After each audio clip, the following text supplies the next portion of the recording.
The boss always starts off attacking with range, so just like your ex, you'll be glad you used the right protection. Walk in, attack the boss, and run to the opposite side of the arena, so it drags him away from the wall by 1 square. You'll need that space so you can run in between him and the wall later whenever you're attacking him and there's no other space to run. Turn on your best offensive prayer, and I always use Steel Skin because it makes me use less food and gives me a better chance at surviving. And make sure you equip the right weapon before you go in, it's easy to forget. A lot of people recommend counting his attacks so you know when to change your prayers, but if you have game sounds on, I find it easier to just listen to his attacks and change your prayer once you hear the indicator. Listen closely. It's that wah sound. Listen closely. That's the sound he makes whenever he turns off your prayers while he's attacking with magic. And this can happen during his last attack with magic, so you want to make sure that if he does, you get your prayers up and that they're right. Don't worry about your damage during the fight, just focus on your switches and dodging. This animation is the one he does when he's changing his attack style, so you want to keep an eye out for that. The obvious indicators of what attack he's using is by looking at the actual attack.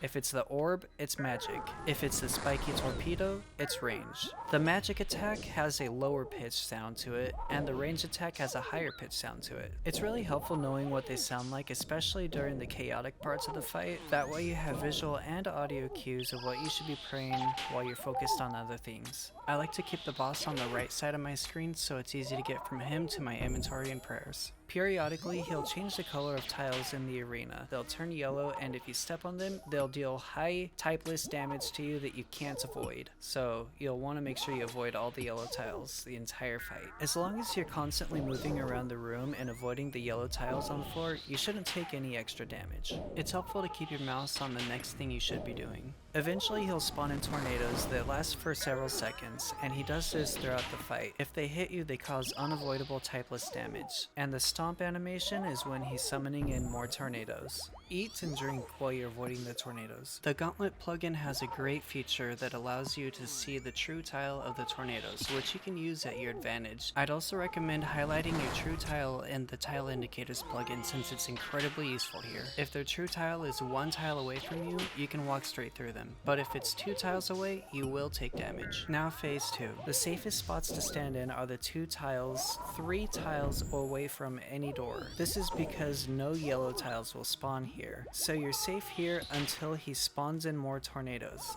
The floor patterns change more frequently and in different positions than they were previously. The key things to do to make sure that you survive is to constantly be moving and make sure you don't step on any of the yellow tiles. If you have to choose between walking on the tiles or stepping under the Hunlift and getting trampled, you'll want to step under him. It's better to get trampled by the boss, because he can hit zeros. The floors won't. Again, the best time to eat and drink potions is usually whenever you're avoiding the tornadoes, because you're gonna be running around and not really doing much damage to the boss anyways, so take advantage of that. If you're still having trouble defeating the boss, it's most likely because you haven't spent too much time in the boss room, and you're likely making too many mistakes during the fight. So I would highly recommend just spending more time in the boss room, which means not prepping and just getting an inventory full of fish instead and just practicing in the room, learning his mechanics. If you're stuck and you still can't figure it out, post a comment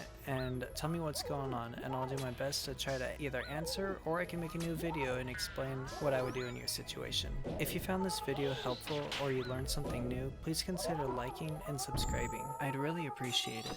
Good luck.